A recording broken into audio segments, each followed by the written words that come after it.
Some of you may know the name Michael Marquart. He's a Grammy-nominated music producer, drummer, and guitarist, most well known as the drummer for Flock of Seagulls. Ah, now I see your eyes lighting up. In the mid-2000s, he formed the band A Bad Think. And with that band, Michael has just released a new album called Short Street. But now you may be asking yourself, cool, but why are you talking about it, Elon? You normally talk about home theater stuff. Well, I'm glad you asked. First off, for those who are new to this channel, welcome. Much of my content centers around home theater equipment and related topics, but I sure do love talking about music when I can, since once upon a time I wanted to be a film composer. So music is a big part of my life. And I love it even more when music and home theater come together, like this album Short Street. But be advised, this is no ordinary album. Sure, you can listen to the traditional stereo version if you so choose, which was mixed by Michael's longtime collaborator Dave Way, and it sounds great. But Short Street has also been meticulously mixed and mastered in Dolby Atmos with the legendary Bob Clearmountain. Michael's people reached out to me and asked if I wanted an advanced copy of the tracks to review the sonic qualities of this Dolby Atmos album. Since I was not a fan of the haphazardly upmixed spatial audio tracks that I heard on Apple Music when it was first introduced to the masses, I was very interested to hear what an album should sound like when properly mixed with Dolby Atmos in mind from the beginning.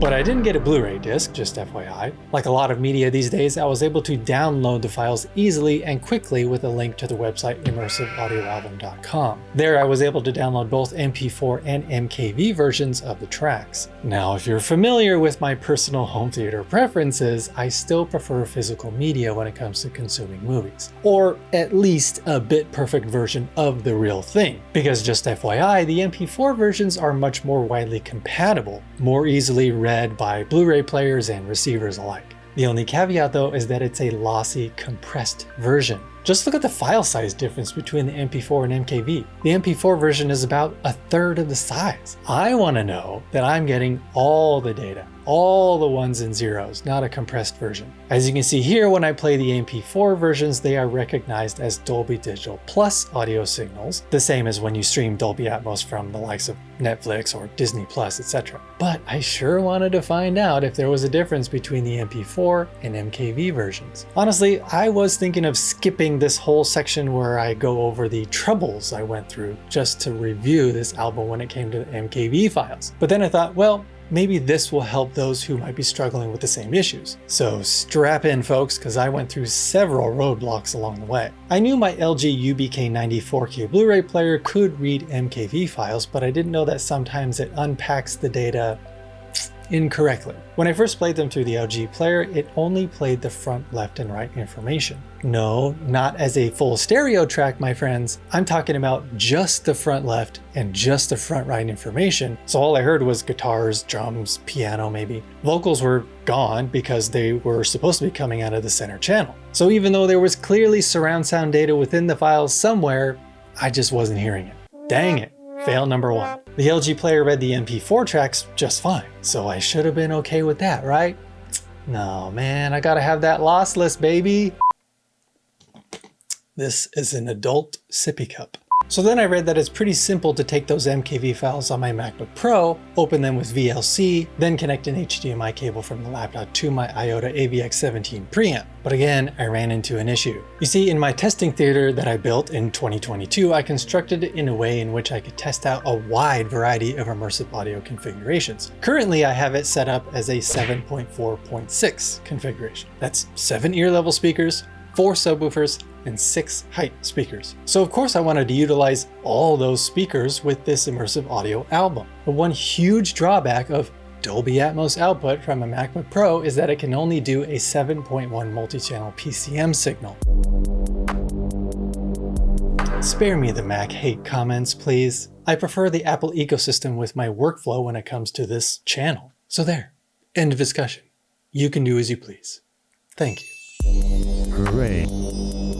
So as you can see here, I can choose 5.1.2 Atmos as my output. But in order to do that, technically the 7th and 8th channels are assigned to the surround backs. So I had to switch the surround back speaker wires with the middle height speakers, which I did. And honestly, it sounded great, but I'll elaborate more on the sound quality later on. But on the front display of the AVX17, it said 7.1 channel PCM. Fail number 2. So I still had that scratch to itch knowing it wasn't a true Dolby Atmos signal. So then I knew my LG Blu-ray player could also read MTS files. So I found a website online that can convert MK files to MTS for free, but it took about 10 minutes just to do one file, but I sure was on a mission. Once I had the album in the MTS file format, I put it on a USB drive, stuck it in my LG player, and it was recognized only as a 2.0 stereo signal. Ugh. Fail number 3. So then I was looking into media players that can read MK files properly, like a Zedu or Zapedi or NVIDIA Shield, etc. But I wasn't about to go spend money on something like that just for the sake of this review. I know now that I should own one just for future cases like this, testing things, etc. But after poring over various threads and forum posts for a couple days straight, I came across something that could read MK files that I owned. An Xbox! Ha! And Xbox is owned by Microsoft, so it's like it's its own version of a media player. So I hooked it up to my AVX17, downloaded VLC onto my Xbox, stuck in that USB thumb drive, and rejoiced when I finally saw those beautiful words, Atmos True HD, on the front display. It honestly was about a 3-day adventure of trial and error amongst other parental duties and dealing with children, etc. But to be rewarded with a lossless True HD version of Atmos after all those failed attempts was a glorious moment, to say the least.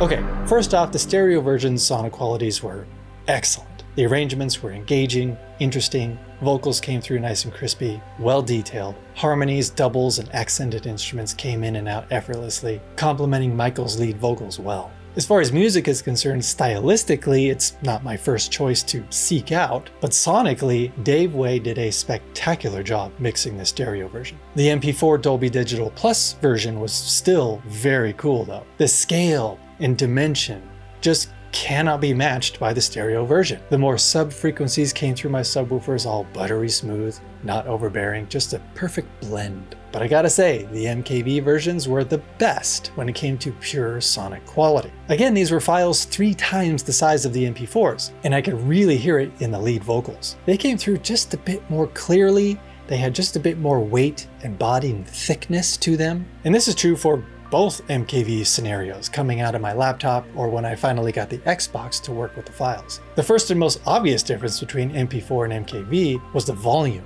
Wow. I know these numbers are arbitrary, but I kept the volume level at 40 when listening to the MKV files, but had to turn it up to 52 just to level match while listening to the MP4s. That's a big difference. And beyond that, the immersion felt just a little more enveloping, the kick drum and bass had more presence and cut through the mix a little better, and the instruments as a whole seemed more dynamic, especially during moments where it's quieter, then boom, the rest of the instruments come in all at once during a chorus, etc. So even music still suffers from the age-old debate over lossy versus lossless audio. In the end, I personally want all the data I can get.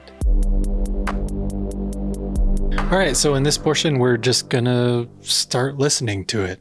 I mean, obviously I'm not gonna make you listen to the whole album, but as I play all these songs, I'm gonna kind of focus on certain elements that might catch my attention, or tell you about the arrangement, like where instruments happen to be in this surround sound stage. But when I play this first song called Passion Play, I'm also going to show you that on my IOTA AVX17 it's going to show Dolby Atmos True HD, not matte, not Dolby Digital Plus Dolby Atmos True HD, the real deal, lossless. That's what we want. So thanks to the Xbox.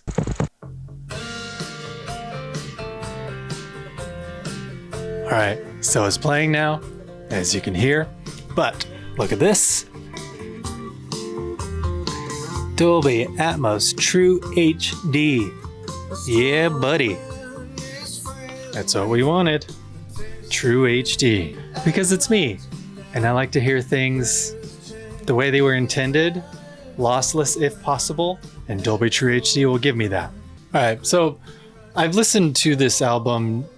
I'm not completely all the way through yet, but I have listened to some select songs, or at least like maybe the first minute or so of particular songs. And what's really cool about having a properly Dolby Atmos mixed album is that everything has its own place. I mean, typically, if you're just dealing with a stereo track, you're going to have the vocals in the center. Backup vocals will kind of be a little bit between center and panned hard right and left, or perhaps backup vocals will be in the hard panned left or hard panned right. But then everything in between, you know, you've got your drum kit that's going to take up the whole stereo soundstage, maybe a piano or a pad, maybe it's kind of to the left, maybe some other instruments that are kind of panned to the right-ish, but still somewhat centered.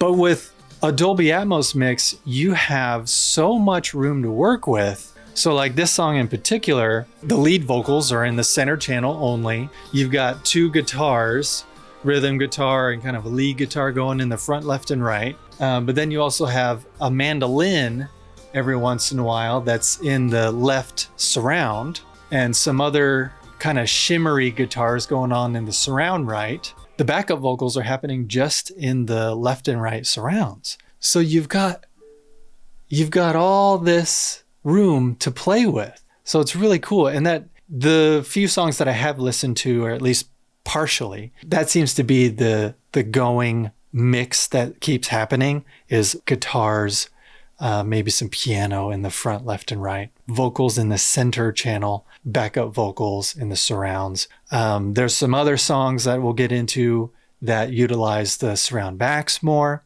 Get into the next song, shall we? Evening Fog. That's what this one is called.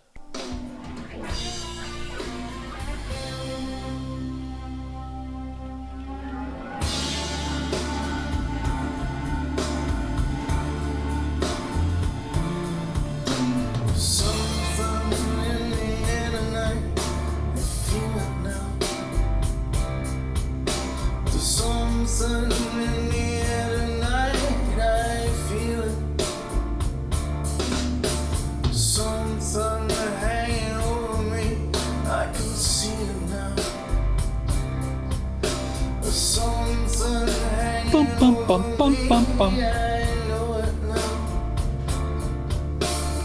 Bum, bum, bum, bum, bum, bum. Yeah, those little accented guitar parts. That was pretty cool. The accented guitar parts. Bum, bum, bum, bum, bum, bum, bum. At first, there was in between, somewhere placed in between the front left and the surround left. So it was kind of hanging in the air right here. And then when it happened again, bump, bump, bump, bump, bump, bump, it happened on the right side between the front right and the surround right. Again, kind of hanging in the air. So I'm really digging how immersive and expansive this kind of soundstage can be. Really putting the instruments in their own little space and not being limited to just two tracks.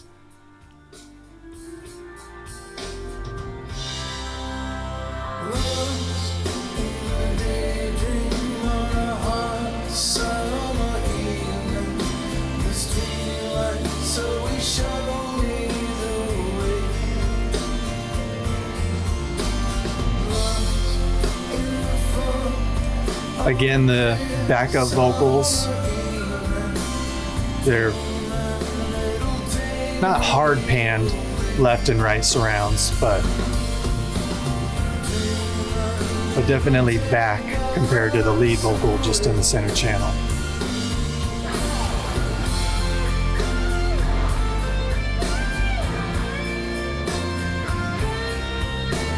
That lead guitar is just front and center. What's great is how expansive the drum kit is too. Most of the drum kit lives, you know, basically the front soundstage.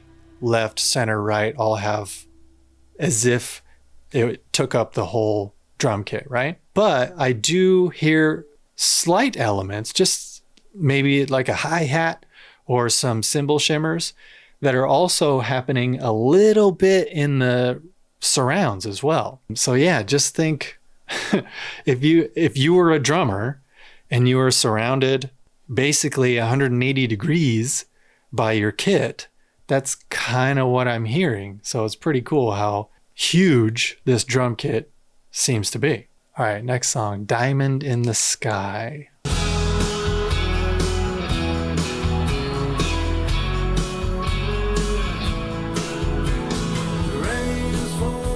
Da-da-da. That accented guitar was just out of the right surround.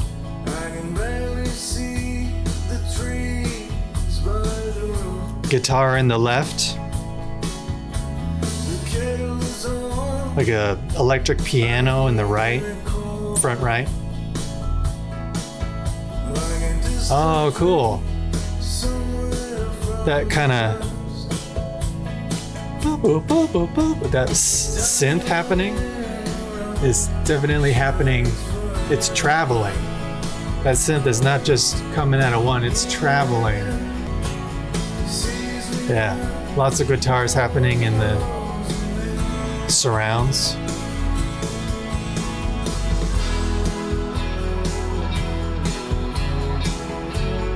Again, guitar solo happening front and center. Rhythm guitars in the surrounds. Yeah, definitely, yeah.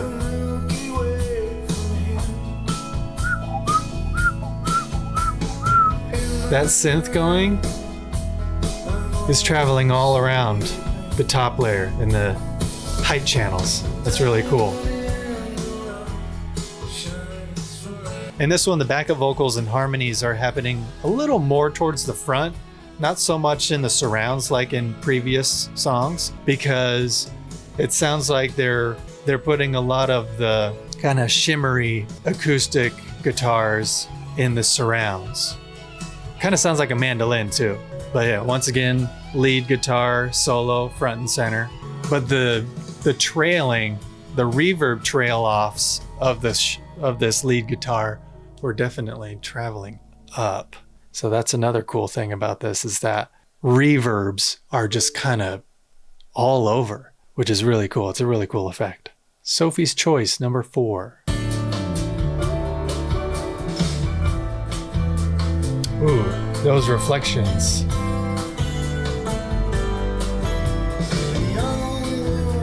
Yeah, there were some echoes and reflections that were happening up. Kind of a little bit forward and up in the height channels. So far, it seems like the surround backs are mainly used just to add some space to it. So maybe like just a little bit of a copy of whatever's going on in the surrounds is also going in the surround backs, just to, like I said, add some immersion. But I haven't really heard like any specific instruments dedicated to the surround backs yet. But I do feel enveloped with all the instruments in this arrangement entirely. Those shimmery guitars were coming mostly out of the surrounds there. Pages of the Past, Song 5.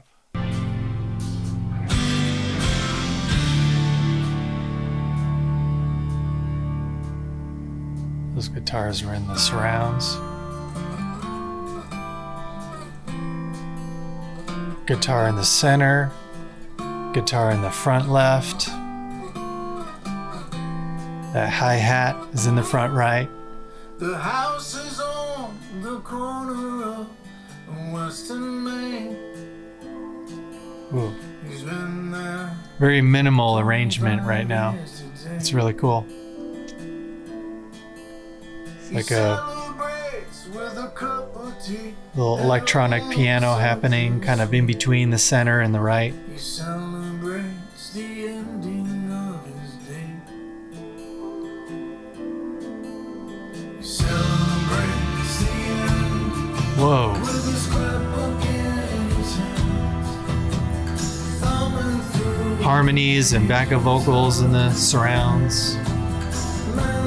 Some tambourine. Yeah, that little percussion.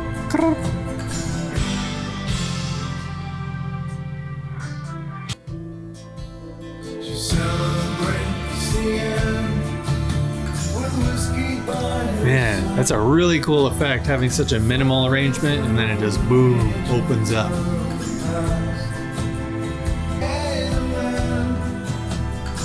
It sounds like there's vocals all around me. It's really cool. Number 6, Fall in Love. Man, quite the slower tempo song, but there's a lot of movement going on. Shimmery guitars, kind of this electronic pad happening towards the front. Lots of vocal reflections happening that are traveling beside me and up. Yeah, lots of echoes of what he's saying. Fall in love, fall in love, fall in love. Those echoes are traveling past me on the right-hand side into the surround backs. Number 7, Danny Boy.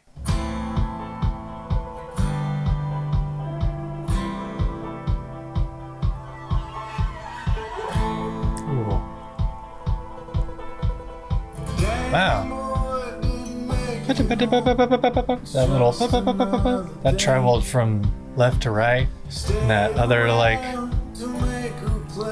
playing hard on a string, like something bowed hard on a string was traveling on the right.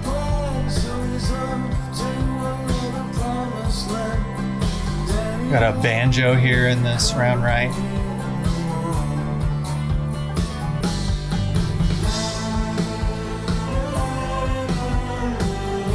I'm a sucker for strings.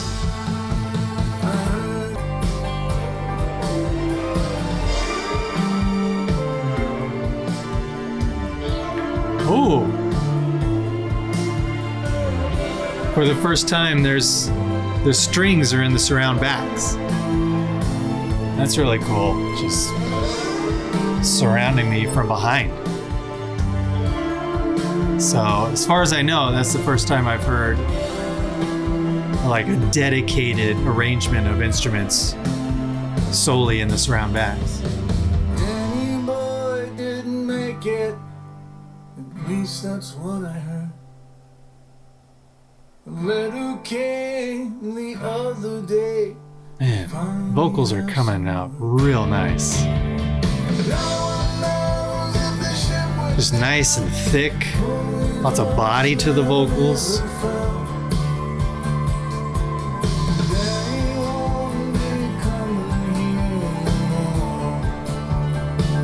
Banjo plucking in the right surround.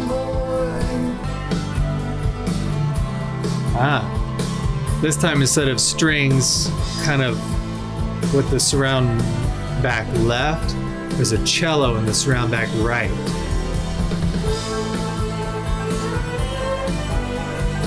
And then the rest of the strings join them kind of in the front left here.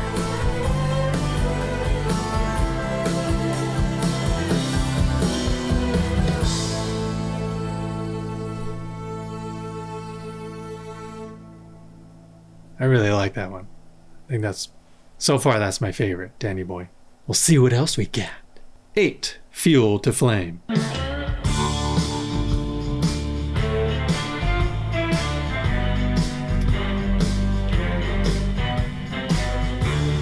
Guitars in the left and right. Guitar in the right surround. Harmonies and backup vocals in the surrounds, but also a little in the front too. 9, Fall Back in Line. Left surround, guitar, accents. Another accent guitar on the right surround. So not a lot of movement with particular elements or instruments moving around or added synth accents or something moving. This was just a pretty straightforward mix. Everything has kind of got its own little space. Obviously still immersive for sure, but yeah, not a lot of dynamic movement, just a lot of static. Everything is where it should be. Number 10, You Better Not Be Late. An orchestra warming up. Like I said, I'm a sucker for strings.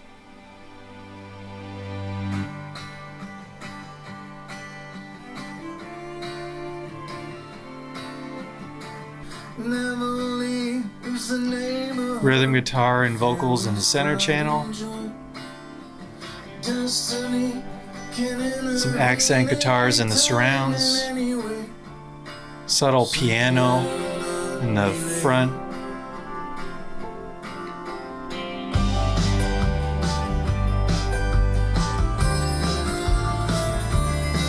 Ooh. Mandolin in the right surround. Oh, cool. And that like dulcimer. Ba, ba, ba, ba, ba, ba, ba. That was happening left and right. Ba, ba, ba, ba, ba, ba. That was really cool. Lots of reverb trails of guitars and stuff kind of making their way up into the height channels. It's really cool. I really like this arrangement. Organ in the left surround now. Like a guitar with a tremolo effect happening in the right side. But it's kind of like in between the front right and the right surround. There's that dulcimer again. These little synth elements seeming to happen kind of front and up. I think that was probably my second favorite after Danny Boy. Hammer in the Plow, number 11.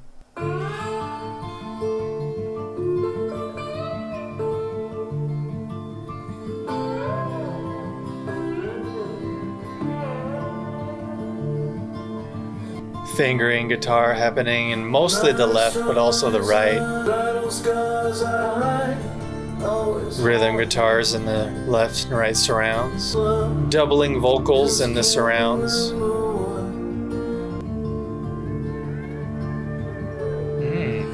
Slide guitar in the right surround.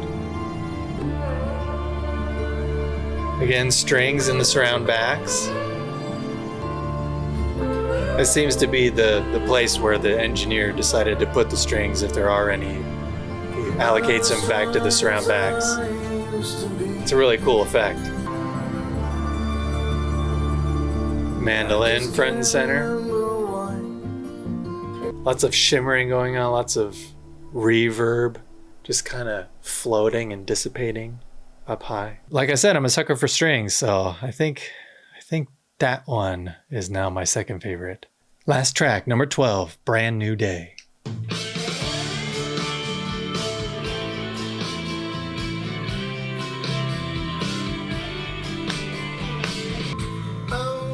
Some pretty cool, like hard percussive guitar downstrokes happening in the left and right surrounds.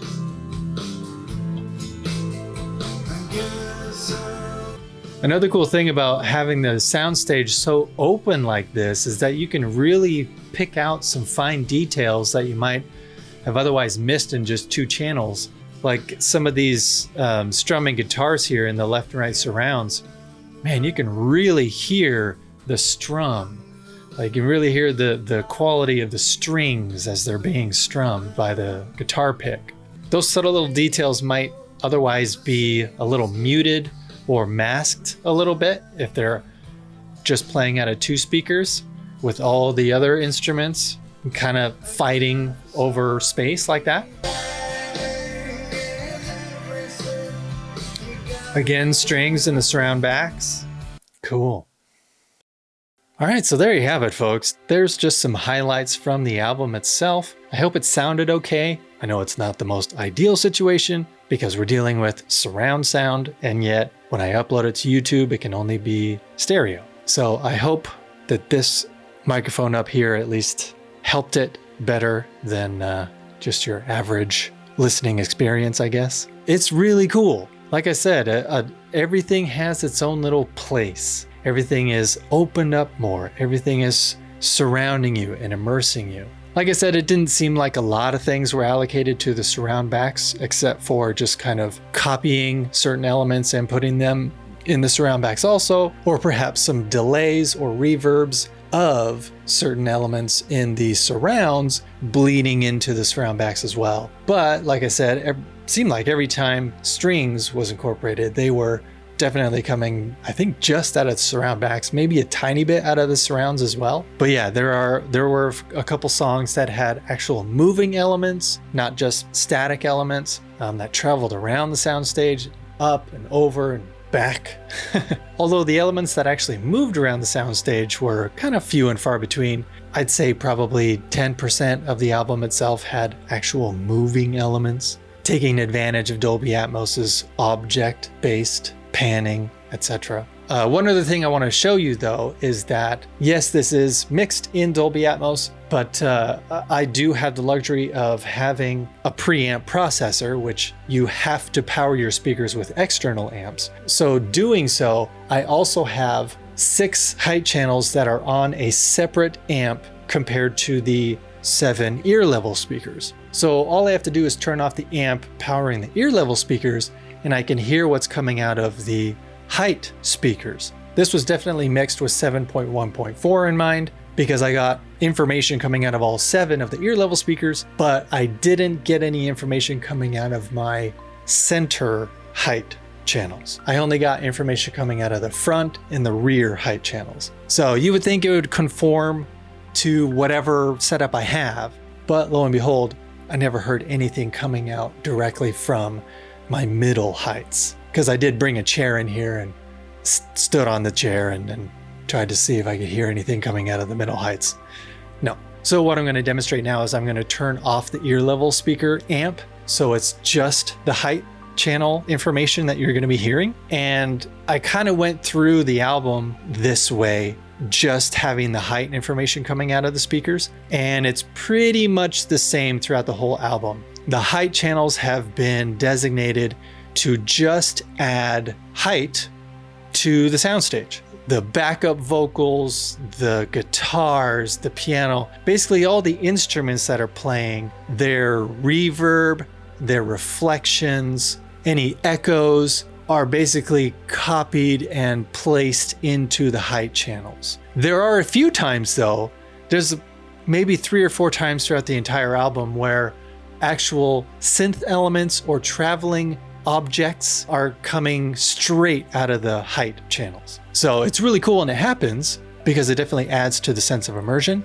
But for the most part, it's mainly just everything that you hear in the ear level plane, then also brought up to the height channels as well. But it's not like direct sound. It's not like I hear exactly the same drum elements as in the ear levels in the heights. No, it's mainly just your reverbs of those elements. So that way it just gives you a sense of scale and depth and making the music literally reach the ceiling, you know? So here we go. All right, so I have successfully turned off the ear level speakers, turned off that amp altogether. So you can still hear the subwoofers. You can still hear the height channels. And as you can hear, instead of hearing the direct sound of the vocals and the guitars, strings, this is hearing the reverb trails of those instruments. But also the lead singer kind of sings in a key that's a little lower than most people would sing in. I can hear in the height channels, there's actually, he sings an octave higher as just to help double his voice, I guess. Because I didn't really hear that much when listening with the ear level speakers too. Oh, the strings are definitely playing in the height channels too. So surround backs and height channels. But yeah, just to give you a better understanding, here's the microphone closer.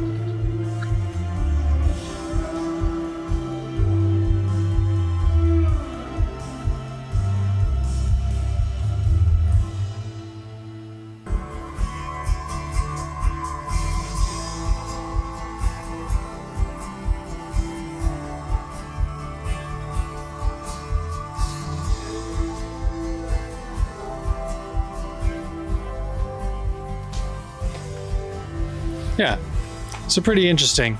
So as you can see, having these elements in the height channels will just add a sense of height to everything, add a sense of depth, make things bounce off the ceilings and surround you even more than if it was just the ear level speakers. Pretty cool. Are you hearing what I mean though when I say you're not hearing the direct sound? You're hearing just the reflections. Like if you happen to be walking past a stadium or something and maybe you can hear a concert going on within the walls of the stadium, but all you're hearing are just the reflections off the buildings surrounding the stadium. So yeah, that's the effect I was trying to explain to you. Lastly, I listened to this album on Apple Music through Apple TV 4K, because I wanted to see if there have been any improvements since I last reviewed Spatial Audio, and I'm happy to say that yes! It basically sounded on par with the lossy MP4 versions. The arrangements were exactly how I heard them from the USB thumb drive, backing vocals and harmonies in the surrounds, strings in the surround backs, other more ethereal and synth-based elements traveling around the soundstage up high, etc. I was blown away. Things have come a long way since a couple summers ago. Properly mixing music in Dolby Atmos is becoming more commonplace, and I'm on board. After listening to all these different versions of the same album for the first time that I'm aware of, I can honestly say that I prefer the Dolby Atmos version of Short Street compared to the stereo version. It was the other way around in the summer of 2021. Would I recommend getting Short Street from immersiveaudioalbum.com? Even if the genre is not your cup of tea, hearing the rich fidelity of the MKV files in complete immersive surround sound is an incredible experience for any lover of audio. But of course, it'll be easier to experience it if you have a versatile media player from the likes of Zudu, Zapiti, Xbox, or Nvidia Shield. Or if you plan on starting a collection of Dolby Atmos albums like I am now, I'm on the email list of immersiveaudio.com, which lets me know the latest release to potentially add to my collection. Because from now on, if everything being released with a proper Atmos mix sounds as good as Short Street, I'm pretty sure this is how I will want to consume my music from now on. Thank you for joining me on this special review of the Dolby Atmos album Short Street by A Bad Think. And now it's your turn. Are you slowly getting into immersive audio albums as of late? Knowing that they actually sound good now, will you be seeking out these versions to own in your collection? Is this the future or still just a fad? Because it keeps getting better, so I don't think it's going anywhere anytime soon. So let's start a conversation in the comments below. As always, please be kind to each other out there. Don't just listen to music, experience it with an immersive audio album. And of course, always be listening.